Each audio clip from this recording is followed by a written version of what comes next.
तो चलिए आज हम लोग क्या करते हैं, पॉलिटिकल साइंस का नेक्स्ट लेक्चर स्टार्ट करते हैं। इससे पहले हम लोग लेक्चर नंबर शायद से 30 देखा था। आज जो है लेक्चर नंबर 31 होगा, उसके बाद में 32, ठीक है। और उसके बाद में आपका पॉलिटिकल साइंस भी क्या हो जाएंगे, समाप्त हो जाएंगे। जैसे कि बायोलॉजी को हमने इन डिटेल बताया, उसके बाद में पॉलिटिकल साइंस को भी इन डिटेल बताया। एक आध दो लेक्चर और है आज, और हो सकता है तो कल समाप्त हो जाए, ठीक है। नहीं तो उसके अगले दिन तो रहेगा भी नहीं। समझ में आ रही है बात? तो आज जो है भाग संख्या 19 एवं 20 को क्या कर देंगे, समाप्त कर देंगे। यहाँ से क्वेश्चन बनता है तो मेरे दोस्त मेरे भाई कॉपी पेन ले करके बैठिएगा और जो इंपॉर्टेंट बात लगेगी उस बात को लिख लीजिएगा, ठीक है। क्योंकि कुछ देर की खामोशी फिर शोर आएगा, अगर नहीं आएगा तो घींच करके लाएंगे। और पड़ोसी तेरा वक्त है, हमारा इस बार दौर आएगा, ठीक है।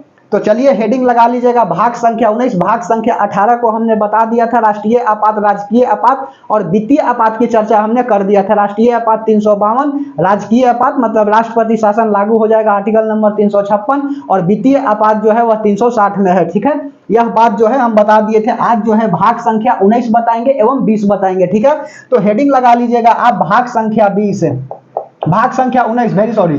भाग 19 में क्या है, तो भाग 19 में प्रकीर्णन की चर्चा, स्केटर मिसलेनियस की चर्चा है, ठीक है। प्रकीर्णन की चर्चा, प्रकीर्णन की चर्चा, इसी को हम लोग क्या बोलेंगे, मिसलेनियस सीधा लिख देता हूं। प्रकीर्णन की चर्चा स्केटर्ड बोलो, स्केटर्ड बोलो, या इसी को मिसलेनियस बोलो, मिसलेनियस।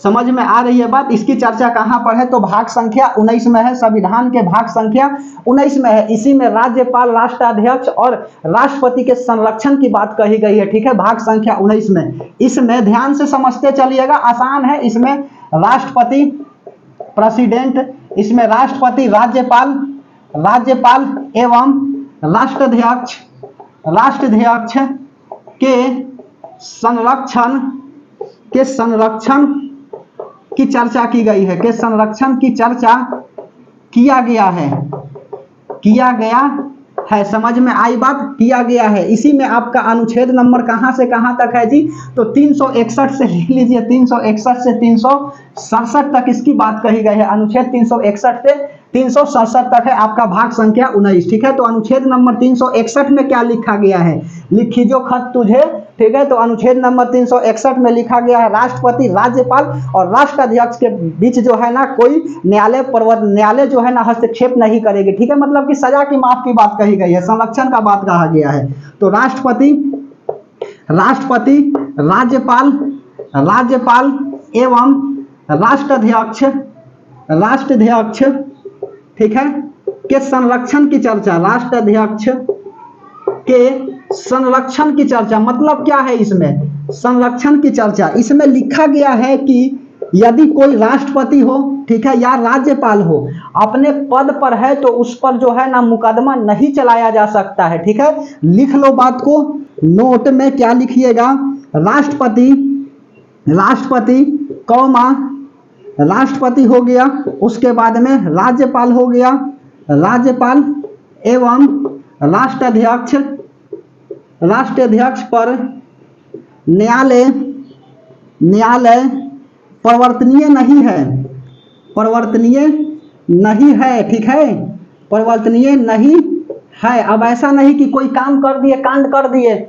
राष्ट्रपति महोदय, ठीक है, तो उस पर आप जा करके न्यायालय में कहिएगा कि राष्ट्रपति हमारे साथ ऐसा किए हैं, तो उन पर कोई केस नहीं होगा। अगर केस हो भी जाता है तो अनुच्छेद नंबर 72 के तहत राष्ट्रपति की सजा माफ, राष्ट्रपति अपना सजा माफ कर लेंगे, अपना सजा समाप्त कर लेंगे। उसके बाद में दूसरा अनुच्छेद नंबर 161, राज्यपाल जो है, राज्यपाल अपनी सजा समाप्त, अपनी सजा समाप्त कर लेंगे, ठीक है। अपनी सजा क्या कर लेंगे, तो यह समाप्त कर लेंगे। मेरे भाई दोस्त ध्यान से समझते चलिएगा बात। यदि मान के चलिए राष्ट्रपति क्या करते हैं, किसी को गोली मार देते हैं, ठीक है, इसे नहीं मारेंगे, और मार देते हैं तो आप उस पर जाकर के मुकदमा नहीं चला सकते हैं, ठीक है। यदि चला भी सकते हैं तो राष्ट्रपति कहेंगे कि ठीक है, FIR तो कर दिया, फर्स्ट इंफॉर्मेशन रिपोर्ट, हम राष्ट्रपति होने के कारण अनुच्छेद 72 का उपयोग करते हुए अपनी सजा को समाप्त करते हैं, ठीक है। तो तब तक सजा नहीं चलेगी, तब तक केस नहीं होगा जब तक कि वह राष्ट्रपति के पद पर है। जैसे ही राष्ट्रपति के पद से हटेंगे ना तो उन पर सजा हो जाएगी जी। समझ में आ रही है बात? तो अनुच्छेद नंबर 361, अनुच्छेद नंबर 362, 362 में क्या लिखा गया है, तो 362 में लिखा गया, यह बात समझ में आई, यह इंपॉर्टेंट है जी। 361 याद रखिएगा, 362 में क्या लिखा गया है, तो भारतीय राजाओं के संरक्षण की चर्चा किया गया है, भारतीय राजा के संरक्षण की चर्चा किया गया है और वर्तमान में यह समाप्त कर दिए गए। ठीक है, भारतीय राजाओं का संरक्षण, ठीक है, भारतीय राजाओं का संरक्षण वर्तमान में यह समाप्त, लिख लो बगल में, वर्तमान में क्या हो जाएगा, यह समाप्त हो जाएगा। ठीक है, वर्तमान में समाप्त। और अनुच्छेद नंबर 363, एक बात बताएं, यह वाला भाग को सीधा उड़ा देता है, सब यह बात बताता ही नहीं है। काहे नहीं बताता है जी, हमको भी समझ में नहीं आती है कि क्यों नहीं टीचर बताते हैं। कोई है जो बताता है। अनुच्छेद नंबर 363 में क्या लिखा गया है, तो अंतर्राष्ट्रीय संधि की चर्चा की गई है। ठीक है, अंतर्राष्ट्रीय संधि की चर्चा किया गया और इसमें लिखा गया है ना कि न्यायालय जो है ना वह पर्तनीय नहीं है, इस पर संशोधन वगैरह जो भी हो पावर जो है ना संसद का है। ठीक है, तो लिख लीजिए अंतर्राष्ट्रीय संधि की चर्चा। ठीक है, अंतर्राष्ट्रीय संधि की चर्चा। ठीक है, एक को दूसरे में मिलाना, यह कहाँ कहा गया है, तो अनुच्छेद नंबर 363 में किया गया है। और नोट में बगल में यहाँ लिख लीजिए कि इसमें न्यायालय बाध्य नहीं है और इसकी शक्ति संसद को है। ठीक है, इसकी शक्ति किसको है, तो इसकी शक्ति जो है ना वह संसद के पास है। ठीक है, संसद के पास है, दिखाई दे रही है, बोलिए। उसके बाद में 363, 1 मिनट देख लेते हैं, कट तो नहीं ना रहा है यहाँ पे।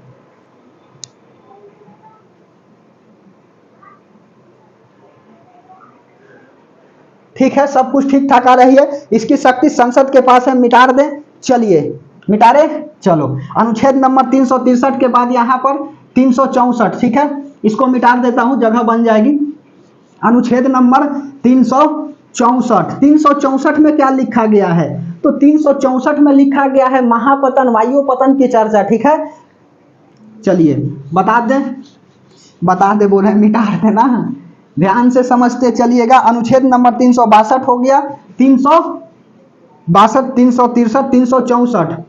अनुच्छेद नंबर 364 में क्या लिखा गया है, तो अनुच्छेद 364 में लिखा गया है कि वायुपतन और महापतन जो है ना इसकी चर्चा की गई है और यह शक्ति जो है किसके पास है, तो यह शक्ति जो है वह केंद्र के पास है। ठीक है, लिख लीजिए, वायुपतन एवं महापतन की चर्चा। ठीक है, की चर्चा। अब इस पर जो कानून है ना जी वह कौन बनाएगा, इसकी शक्ति केंद्र के पास है जी, इस पर इसकी शक्ति लिखो, इस पर कानून वगैरह बनाने की शक्ति, इसकी शक्ति केंद्र के पास है, केंद्र के पास है। ठीक है, और एक बात और लिख लीजिएगा, वायुपतन एवं महापतन, तो वायुपतन संबंधी नियम जो है ना वह कौन बनाता है, तो DGCA बनाता है, director general of civil aviation. ठीक है, वायुपतन संबंधी नियम, वायुपतन संबंधी नियम DGCA। ठीक है, डायरेक्टर लिख लो, डायरेक्टर जनरल सिविल एविएशन बनाती है। ठीक है, समझ में आ रही है बात, बनाती है। और दूसरा क्या लिखिएगा, महापतन संबंधी नियम पोर्ट ट्रस्ट बनाती है, पोर्ट ट्रस्ट बनाती है। ठीक है, पोर्ट ट्रस्ट बनाती है, जैसे कि एग्जांपल में लिख लो, जवाहरलाल नेहरू पोर्ट ट्रस्ट। ठीक है, जवाहरलाल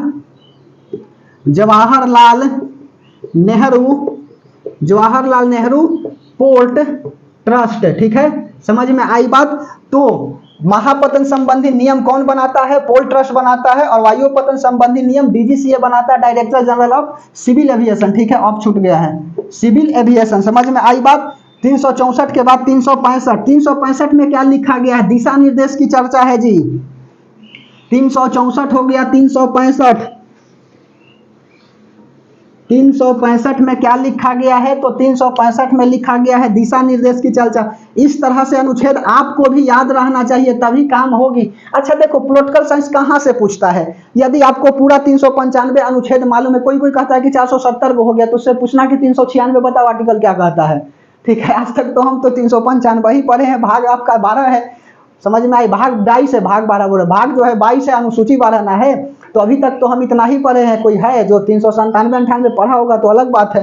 ठीक है, 365 में क्या लिखा गया है, तो 365 में दिशा निर्देश की चर्चा है। इसमें लिखा गया कि केंद्र जो है ना राज्य सरकार को दिशा निर्देश देती है। ठीक है, चलिए दिशा निर्देश की चर्चा, दिशा निर्देश की चर्चा, ठीक है, दिशा निर्देश की चर्चा किसमें है, तो दिशा निर्देश की चर्चा आर्टिकल नंबर 365 में है। इसमें लिख लो, इसमें केंद्र सरकार दिशा निर्देश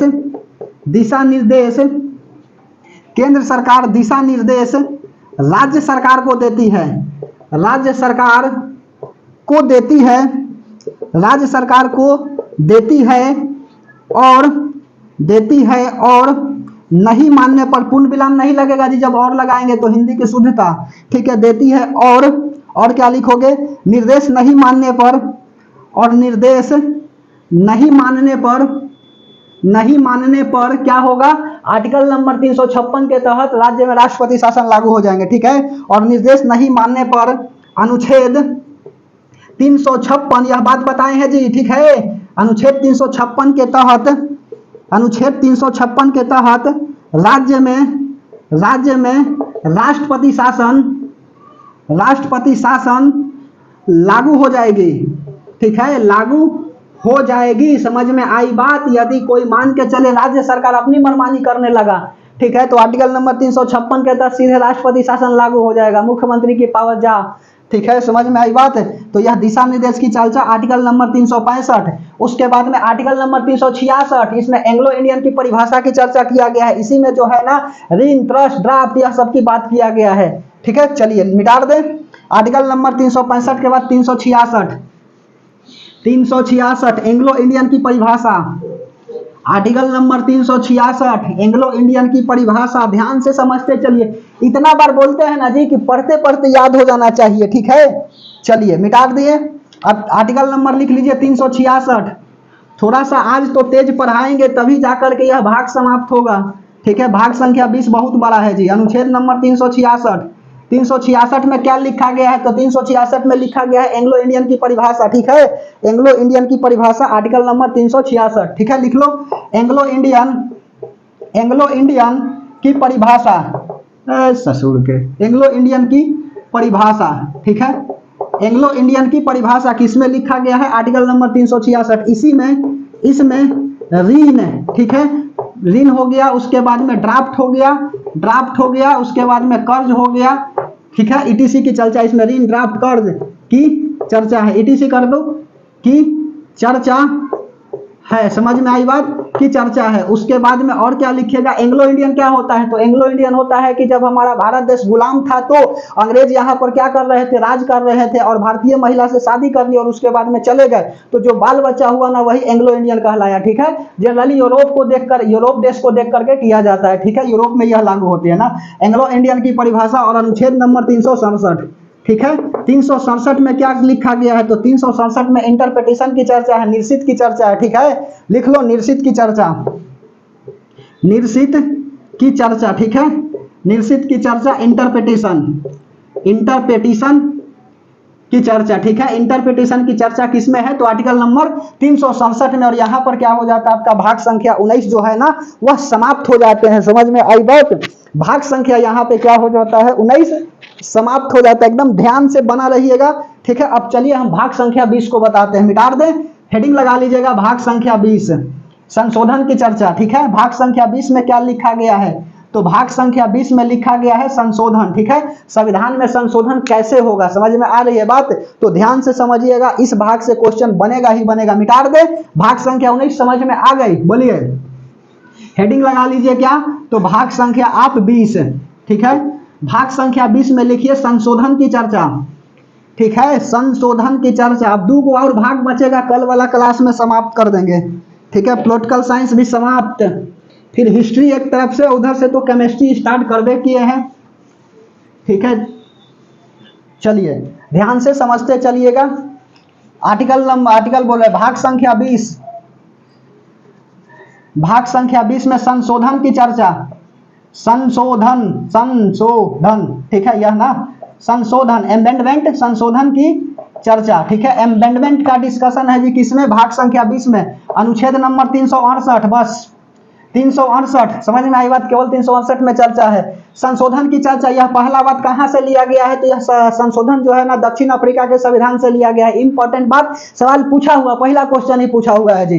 तो संशोधन जो है ना, संशोधन भारतीय संविधान में, संशोधन भारतीय संविधान में, इंडियन कॉन्स्टिट्यूशन में कहां से लिया गया है, तो भारतीय संशोधन भारतीय संविधान में दक्षिण अफ्रीका के संविधान से लिया गया है। दक्षिण अफ्रीका के संविधान से लिया गया है, दक्षिण अफ्रीका के संविधान से लिया गया है। ठीक है, लिया गया है, समझ में आई बात। संशोधन जो है ना वह कौन कर सकता है, तो संशोधन की शक्ति जो है वह संसद के पास है, यह बात याद रखिएगा जी। ठीक है, संशोधन की शक्ति किसके पास है, तो संसद के पास है संशोधन की शक्ति। ठीक है, राष्ट्रपति के पास नहीं है जी, संशोधन की शक्ति किसके पास है, तो संशोधन की शक्ति जो है ना वह संसद के पास है। ठीक है, और कहां से यह लिया गया है, तो ब्रिटेन से लिया गया है। ठीक है, बगल में लिख दे ब्रिटेन, चलो लिख देता हूं ब्रिटेन, इसी में लिखा गया है ना। अच्छा, संशोधन संविधान में है, लिखा गया है, अब सुनो क्यों लिखा गया है, तो नोट में बात यह लिख लीजिएगा कि हमारे संविधान निर्माता हमारे संविधान निर्माता भीमराव अंबेडकर कहे ना कि हम संविधान जो है ना ऐसा नहीं बनाए हैं कि अमेरिका की तरह क्या है, अमेरिका की तरह कठोर है और इंग्लैंड की तरह जो है ना लचीला है। हम भारतीय संविधान को ऐसा बनाए हैं ना कि ताकि इसमें आप संशोधन कर सकते हैं जरूरत पड़ने पर, बशर्ते उसको बहुमत की क्या होगी, आवश्यकता होगी। ठीक है, समझ में आई बात। तो doctor Bhimrao Ambedkar, doctor BR Ambedkar, Bhimrao Ambedkar, ठीक है, डॉक्टर भीमराव अंबेडकर ने कहा कि हम भारतीय संविधान को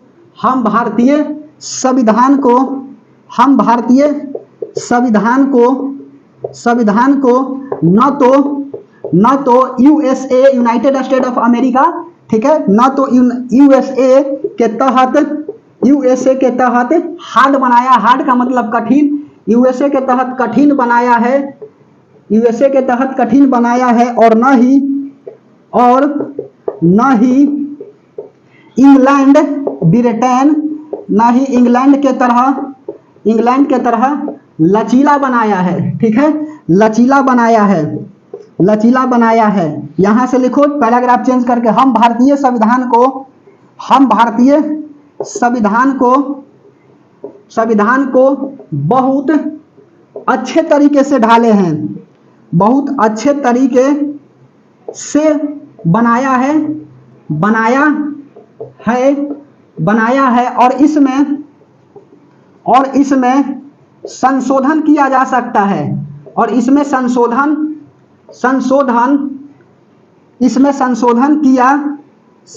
किया जा सकता है,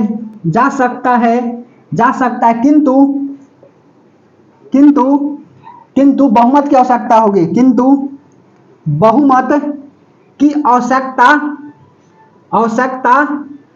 ठीक है, क्या होगी, तो बहुमत की आवश्यकता होगी। समझ में आई बात, इसमें क्या होगा, बहुमत की आवश्यकता होगा। और यही कारण है ना कि संविधान संशोधन किया जाता है तो साधारण बहुमत से, विशेष बहुमत प्लस आधे राज्य की सहमति से। ठीक है, तो इसको मिटा दे। संविधान में संशोधन 3 तरह से होती है, ध्यान से समझिएगा बात को। मिटा दे, बोलो, भीमराव अंबेडकर की स्टेटमेंट को हमने लिख दिया।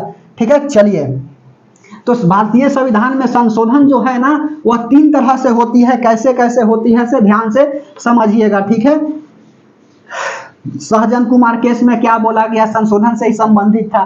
ठीक है, गोलकनाथ मेहता में क्या था, केशवानंद भारती केस में क्या बोला गया, मिनर्वा मिल में क्या बोला गया, यह सब बात जो है ना बताते हैं। ठीक है, 42वां संविधान संशोधन को मिनी कॉन्स्टिट्यूशन बोला जाता है। ठीक है, गला घोटने वाला संविधान भी कहा जाता है। क्यों कहा जाता है, तो चलिए हम ध्यान से बना रहिएगा, हम सिखा देंगे। ठीक है, बस कुछ देर की खामोशी, फिर शोर आएगा, पड़ोसी का वक्त है, हमारा दौर आएगा।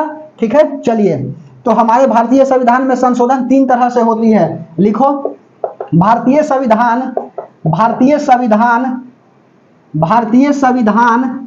में संशोधन, भारतीय संविधान में संशोधन 3 तरह से होती है, 3 तरह से होती है, ठीक है। कैसे कैसे होती है, तो पहला लिख लीजिए साधारण बहुमत, साधारण बहुमत, ठीक है। साधारण बहुमत में क्या होता है 50% प्लस 1, ठीक है। 50% प्लस 1 हो गया, इसी को साधारण बहुमत कहेंगे। समझ में आई बात? 50% प्लस 1, जैसे कि लोकसभा और राज्यसभा में कोई क्या गया, कोई मान के चलिए कि संशोधन गया, ठीक है। तो यदि राष्ट्रपति साइन कर देंगे ना जी, तो यह एक्ट बन जाएगा। और कोई मान के चलिए कि सदन में जाता है और एक सदन में पारित हो गया, दूसरा में नहीं पारित हो गया, तो वह बिल बनेगा, ठीक है। और राष्ट्रपति दोनों में पारित कर देंगे ना, दोनों में पारित हो जाएगा तो वह अधिनियम बन जाता है, ठीक है। तो साधारण बहुमत 50% प्लस 1। साधारण बहुमत से क्या क्या हो सकता है, तो राज्य का पूर्ण गठन, ठीक है, साधारण बहुमत से होती है। उसके बाद में दूसरा यह सब पूछ देता है कि राज्य का पूर्ण गठन के लिए क्या चाहिए, ठीक है। तो साधारण बहुमत चाहिए 50% प्लस 1, ठीक है। लोकसभा या राज्यसभा, लोकसभा प्लस राज्यसभा, लिख लो दोनों, लोकसभा प्लस राज्यसभा, ठीक है। राज्यसभा में क्या चाहिए, साधारण बहुमत चाहिए, यह सब पारित करने के लिए, ठीक है। राज्य का पूर्ण गठन हो गया। उसके बाद में किसी राज्य को भारत में मिलाना, किसी राज्य का नाम परिवर्तन, ऐसे लिखो, किसी राज्य का नाम परिवर्तन हो गया। उसके बाद में नाम परिवर्तन, क्षेत्र परिवर्तन, यह सब साधारण बहुमत से हो सकता है, ठीक है। उसके बाद में तीसरा क्या लिखिएगा, विधानसभा और विधान परिषद का गठन, विधानसभा और विधान परिषद का गठन, समझ में आई बात? यह सब साधारण बहुमत से हो सकता है। चौथा इसमें उसके बाद में क्या लिखिएगा, न्यायालय में जजों की संख्या, साधारण बहुमत, न्यायालय में जजों की संख्या, यह साधारण बहुमत से किया जा सकता है। उसके बाद में विशेष बहुमत, दूसरा विशेष बहुमत क्या होता है, 2/3 से जी, ठीक है। 2/3 से क्या होना चाहिए, पारित होना चाहिए। 2/3 से पारित जो होगा ना, वही क्या हो जाएगा, विशेष बहुमत हो जाएगा, ठीक है। 2/3 से पारित होगा वही विशेष बहुमत कहलाएगा। मेरे दोस्त, मेरे भाई, ध्यान से समझते चलिएगा। कहाँ कहाँ, तो लोकसभा प्लस राज्यसभा, दोनों में, लोकसभा प्लस राज्यसभा, ध्यान से समझते चलिएगा। 2/3 से बहुमत, जैसे एग्जाम्पल में लिख लीजिए, क्या लिखिएगा एग्जाम्पल में, तो आपका मूल अधिकार, और उसके बाद में अगला क्या लिखेगा, राज्य का नीति निर्देशक तत्व, मूल कर्तव्य सरदार स्वर्ण सिंह के सिफारिश पर, ठीक है। चलिए लिख लें। भाग संख्या 3, भाग 3 कौन है, तो मूल अधिकार की चर्चा, ठीक है। मूल अधिकार में संशोधन हो सकती है, ठीक है। बेरूबारी केस में कहा गया 1960 में ना जी कि प्रस्तावना में संशोधन नहीं होगा, जबकि आपका कौन था, केशवानंद भारती केस, ठीक है। इसमें 24 अप्रैल 1973 को कहा गया ना कि ना, इसमें संशोधन हो सकता है, ठीक है, संशोधन हो सकता है। समझ में आ रही है बात? तो बताते हैं केशवानंद भारती केस क्या कहे थे, ठीक है। तो भाग संख्या 3 मूल अधिकार, और भाग संख्या 4, ठीक है, 4 के जनरली ए लिख देता हूं, क मूल कर्तव्य, ठीक है, मूल कर्तव्य। समझ में आ रही है बात? तो इसमें क्या होगा, विशेष बहुमत होगा। और नोट में एक बात लिख लीजिएगा कि राष्ट्रपति पर महाभियोग जब आती है ना, तो संसद के जितने सदस्य, उसका 2/3 क्या होना चाहिए, बहुमत पारित होना चाहिए। लेकिन संशोधन के लिए उपस्थित सदन में 2/3 बहुमत होना चाहिए। यह बात दोनों समझ में आई। जैसे कि उपस्थित सदन में है सदस्य, तो 2/3 यदि पारित कर देता है तो संशोधन हो जाएगी। लेकिन राष्ट्रपति में महाभियोग लाने के लिए जितना 543 संसद है ना, उसका 2/3 बहुमत चाहिए, ठीक है। यह बात को लिख दीजिएगा, इंपॉर्टेंट है। चलो लिख देता हूं, राष्ट्रपति पर महाभियोग के लिए क्या चाहिए, तो राष्ट्रपति पर महाभियोग के लिए संसद के सदस्यों का 2/3, राष्ट्रपति पर महाभियोग के लिए संसद के सदस्यों का 2/3 बहुमत अनिवार्य है। जबकि ध्यान से समझते चलिएगा, जबकि संशोधन के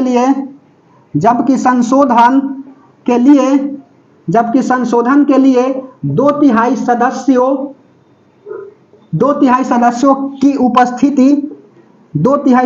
की उपस्थिति जरूरी है, ठीक है, जरूरी है। समझ में आई बात? जो सदस्य उपस्थिति है ना उसमें 2/3 क्या चाहिए, बहुमत यदि पारित कर देता है तो क्या हो जाएगा, यह जो है ना आपका संशोधन हो जाएगा। समझ में आई बात, विशेष बहुमत और उसके बाद में राज्य वाला हो गया, ठीक है। विशेष बहुमत प्लस राज्य का क्या हो जाएगा, आधे से अधिक राज्यों का विचार, ठीक है, लिख दे, चलिए मिटा दे। तीसरा हो गया दूसरा विशेष बहुमत, तीसरा लिख लीजिए, विशेष बहुमत प्लस आधे राज्यों का अनुमति, तीसरा लिख लीजिए, विशेष बहुमत प्लस आधे राज्यों की अनुमति, विशेष बहुमत प्लस आधे राज्यों की अनुमति, ठीक है, विशेष बहुमत प्लस आधे राज्यों की अनुमति। समझ में आ रही है, थोड़ा सा तो बताएंगे ही इन डिटेल में, ठीक है, आप चिंता मत करिएगा, ठीक है। चलिए तीसरा विशेष बहुमत, विशेष बहुमत प्लस आधे से अधिक, आधे से अधिक राज्यों की अनुमति, ठीक है, आधे से अधिक राज्यों की क्या चाहिए, अनुमति चाहिए। एग्जाम्पल में लिख लीजिए GST, good and service tax, good and service tax, एक बार इसका फुल फॉर्म पूछ दिया थी जी, ठीक है। विशेष बहुमत आधे से अधिक राज्यों की अनुमति। 1 मिनट बना रहिएगा, पानी पी लेते हैं।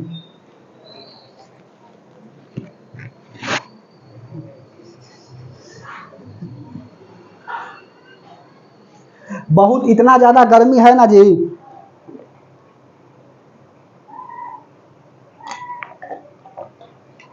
ये कहने की बात ही नहीं है, लेकिन फिर भी वही लक्ष्य, जब तक तोड़ेंगे नहीं तब तक छोड़ेंगे नहीं, ठीक है।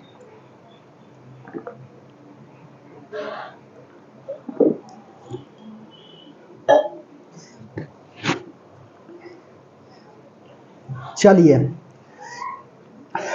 अब हेडिंग क्या लगाइएगा, मूल अधिकार, मूल अधिकार से संबंधित, मूल अधिकार से संबंधित निर्णय, ठीक है। मूल अधिकार से संबंधित क्या है, निर्णय की बात कही गई है, मूल अधिकार से संबंधित निर्णय। समझ में आ रही है बात, तो सुनो, मूल अधिकार से संबंधित निर्णय में सबसे पहला बात आया शंकर प्रसाद विवाद, ठीक है। शंकर प्रसाद विवाद, शंकर प्रसाद विवाद प्लस सहजन कुमार विवाद, ठीक है, सहजन कुमार विवाद। यह दोनों में क्या कहा गया, तो यह दोनों केस में कहा गया है ना कि मूल अधिकार में कोई भी संशोधन नहीं किया जा सकता है, ठीक है। संसद जो है ना वह मूल अधिकार में कोई संशोधन नहीं कर सकती है, ठीक है। इसमें क्या लिखा गया, तो इसमें कहा गया कि संसद मूल अधिकार में कोई संशोधन नहीं कर सकता है, ठीक है। संसद जो है ना मूल अधिकार में कोई संशोधन नहीं कर सकता है, ठीक है। और दूसरा आए आपका कौन, तो दूसरा 1 2 तो हो ही गया, तीसरा का जनरली लिखता है सब गोलकनाथ, ठीक है। गोलकनाथ में क्या कहा गया, तो गोलकनाथ आपका गोलकनाथ विवाद में इसमें सबसे बड़ा जो है ना दूसरा सबसे बड़ा संवैधानिक पीठ था, और इसमें कहा गया ना कि देखिए संसद जो है ना, तेरा के 1 मिनट,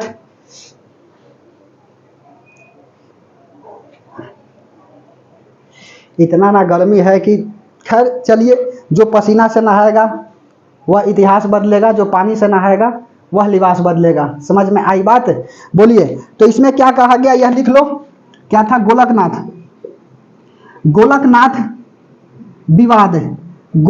विवाद। इसमें क्या लिखा गया, तो इसमें कहा गया ना कि सुप्रीम कोर्ट इसमें क्या कहा, तो सुप्रीम कोर्ट कहा ना कि संसद जो है ना क्या कर सकता है, मूल अधिकार में संशोधन नहीं कर सकता, इसमें भी यही बात लिखा गया, ठीक है। जबकि केशवानंद भारती केस में कहा गया ना कि संशोधन हो सकती है, ठीक है, संशोधन हो सकती है। यह बात को इंपॉर्टेंट मान लीजिएगा जी। गोलकनाथ विवाद, यह दूसरी लिखो, यह दूसरी सबसे बड़ी संवैधानिक पीठ थी, संवैधानिक पीठ थी, ठीक है, संवैधानिक पीठ थी। इसमें 11 जज थे जी, इसमें 11 जज थे, विषम होना चाहिए, ठीक है। 11 जज थे, कम से कम संवैधानिक पीठ के लिए 5 जज की आवश्यकता होती है, नोट में लिख लो। संवैधानिक पीठ, संवैधानिक संवैधानिक पीठ के लिए कम से कम 5 जजों की आवश्यकता होती है, 5 जजों की आवश्यकता होती है, ठीक है। 5 जजों की क्या होती है, आवश्यकता होती है। समझ में आई बात। यह दूसरे सबसे बड़ी संवैधानिक पीठ थी। इसमें सुप्रीम कोर्ट ने कहा ना कि संसद जो है ना मूल अधिकार में संशोधन नहीं कर सकती है, ठीक है। इसमें भी यही बात लिखा गया। इसमें क्या लिखा गया तो लिख लो। इसमें सुप्रीम कोर्ट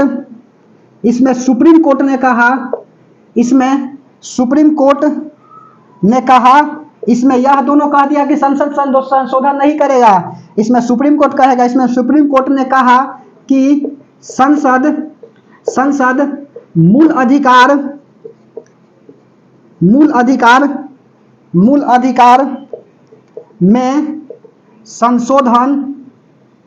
अधिकार में संशोधन नहीं कर सकता है, ठीक है, नहीं कर सकता। समझ में आई बात। इसमें सुप्रीम कोर्ट ने कहा कि संसद मूल अधिकार में संशोधन नहीं कर सकता। तब है केशवानंद भारती केस, ठीक है। केशवानंद भारती केस जो है ना कहा कि भले ही हम केस हार जाएंगे लेकिन हमारा सदियों तक नाम याद रखेगा कि संविधान में संशोधन होगी, लेकिन जो उसके मूल ढांचा है उसमें संशोधन नहीं होगा। मूल अधिकार में होगी, ठीक है, लेकिन उसके मूल ढांचा में संशोधन आप नहीं कर सकते हैं। समझ में आई बात। केशवानंद भारती केस में भले ही हार गया लेकिन संविधान जीत गया जी, ठीक है। ध्यान से समझिए बात को। 2 हो गया। 3 केशवानंद भारती केस इंपॉर्टेंट है। इसमें सबसे बड़ा संवैधानिक पीठ था जी केशवानंद भारती केस, ठीक है। केशवानंद भारती केस जो है ना सबसे बड़ा संवैधानिक पीठ था। समझ में आई बात। बोलिए केशवानंद भारती केस, ठीक है। लिख लीजिए। तीसरा है जो भी चौथा हो, केशवानंद भारती केस, ठीक है। केशवानंद भारती केस या विवाद लिखो। केशवानंद भारती केस में क्या लिखा गया तो इसमें कहा गया ना कि संसद जो है ना मूल अधिकार में संशोधन कर सकती है, ठीक है। मूल अधिकार में संशोधन कर सकती है लेकिन मूल ढांचा को परिवर्तनीय नहीं कर सकती है, ठीक है। इसमें कहा गया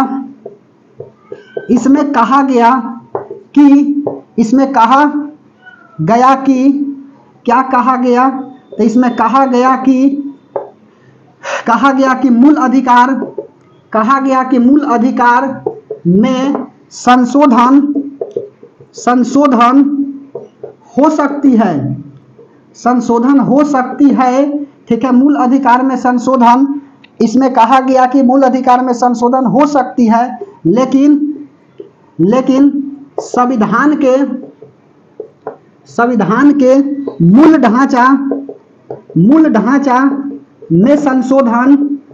ढांचा में संशोधन नहीं हो सकता। मूल ढांचा में संशोधन नहीं हो सकता। समझ में आई बात।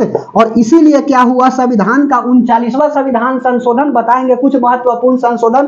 पहला संशोधन भूमि सुधार संशोधन 1951 में किया गया। 1956 में 7वां संशोधन क्या कहा गया तो राज्य के पुनर्गठन भाषाई आधार पर कहा गया। उसके बाद में SC ST के आरक्षण 8वां में किया गया। 18 में जो है ना PEPSU Punjab east Patiala state and union, ठीक है, पंजाब राज्य के पुनर्गठन। 21 में सिंधी भाषा को जोड़ा गया। 15वां। उसके बाद में 35 में क्या हुआ, 35 संविधान संशोधन में जो है ना सिक्किम जो है आपका क्या हुआ, सहकारी राज्य बना। उसके बाद में 36वां संविधान संशोधन, हमारा 22वां राज्य कंप्लीटली बन गया। संविधान संशोधन 36वां 1975 में करके। उसके बाद में 39वां बता ही रहे, 42वां मिनी कॉन्स्टिट्यूशन हो जाएगा। 44वां संपत्ति का अधिकार संशोधन किया गया। 45वां संविधान संशोधन SC ST का जो है ना आरक्षण 1960 से बढ़ा करके 70 कर दिया गया। उसके बाद में संविधान का 52वां संशोधन किया गया जो इंपॉर्टेंट है जी, दल बदल। 52वां संशोधन जो है ना वह दल बदल की गई। 61वां संविधान संशोधन में मताधिकार की आयु जो है ना वह बढ़ा करके 18 से 21 कर दिया गया था। उसके बाद में 65वां SC आयोग की चर्चा की गई। 69वां में क्या हुआ, दिल्ली एवं पुदुचेरी में विधानसभा के गठन की चर्चा की गई। 70वां में क्या है तो दिल्ली एवं पुदुचेरी के जो सदस्य हैं ना वो राष्ट्रपति निर्वाचन में भाग ले सकते हैं। उसके बाद में 71 में क्या कहा गया, तो 71 में भाषा की चर्चा है, ठीक है, तो नेपाली, मणिपुरी, कोंकणी। उसके बाद में 73 में पंचायत की चर्चा है, 74 में आपका पंचायत की चर्चा, 74वां संविधान संशोधन नगर पालिका की चर्चा, 86वां संविधान संशोधन शिक्षा संशोधन की चर्चा। उसके बाद में समझ में आ रही बात, 89वां जो है एसटी आयोग की चर्चा, 91 जो है ना मंत्री परिषद 15% होगा, समझ में आ रही है बात, 97 सहकारी समिति, और उसके बाद में 100 में क्या हो जाएगा, बांग्लादेश का स्थानांतरण, 101 में जीएसटी की चर्चा है, 102 में ईडब्ल्यूएस की चर्चा है, 103 में आपका क्या है, तो 103 में ओबीसी एससी एसटी के क्या है आरक्षण, इसमें भी कहा गया। उसके बाद में 104 में क्या लिखा गया है, तो 104 में लिखा गया एंग्लो इंडियन की सीट की समाप्ति हो गई, ठीक है। 104 संविधान संशोधन 545 से हटा करके 543 कर दिया गया। उसके बाद में 105 में क्या लिखा गया है, ओबीसी आयोग बन सकता है। 106 में नारी शक्ति अधिनियम, और अभी तक 106 को हो गया है, धन्यवाद, ठीक है। तो यह वाला कल बता देंगे, समझ में आई बात। देखो बताना बड़ी बात नहीं है, ऐसा नहीं कि हम रट करके आते बस ले बता दिए, 1 मिनट बना रहिएगा, ठीक है। यहीं पर क्या करते हैं, लेक्चर को समाप्त करते हैं। कल की क्लास में क्या करेंगे, मिलेंगे, क्योंकि लाइन चली गई, लाइट की प्रॉब्लम हो गई होगी, ठीक है। तो यहाँ पर केशवानंद भारती केस को जो है ना क्या करते हैं, समाप्त करते हैं। तब तक के लिए आप बना रहिए मेरे दोस्त। लाइट चली गई इसलिए आपको लाइट की प्रॉब्लम हो रही होगी, इसलिए हम बात को नहीं लिखेंगे, गर्मी थी, लाइट चली गई, ठीक है। और क्या करना है, पढ़ते रहना है, क्योंकि कुछ देर की खामोशी फिर शोर आएगा। पड़ोसी का वक्त है हमारा, इस बार दौड़ आएगा, ठीक है। और लंच फन के चक्कर में समय को व्यतीत नहीं करना है। एक ही लक्ष्य रहना चाहिए कि जब तक तोड़ेंगे नहीं तब तक छोड़ेंगे नहीं, समझ में आई बात। क्योंकि आपको भी पता है 75 आएंगे 75 जाएंगे, जिंदगी भर साथ वही निभाएंगे जो बाबूजी खोज करके लाएंगे। और हमारा एक मनोकामना रहती है ना कि हम दिल देंगे उसी को दान में जो यूपीएससी का प्रिपरेशन करने वाला होगा मेरे ध्यान में, ठीक है। तो यह बात को आप भी समझ लीजिए और लक्ष्य की तरफ जो है ना प्रतिदिन मेहनत करिए, एक ना एक दिन लक्ष्य की प्राप्ति हो ही जाएगी। तब तक के लिए धन्यवाद, हम लोग नेक्स्ट लेक्चर में मिलते हैं।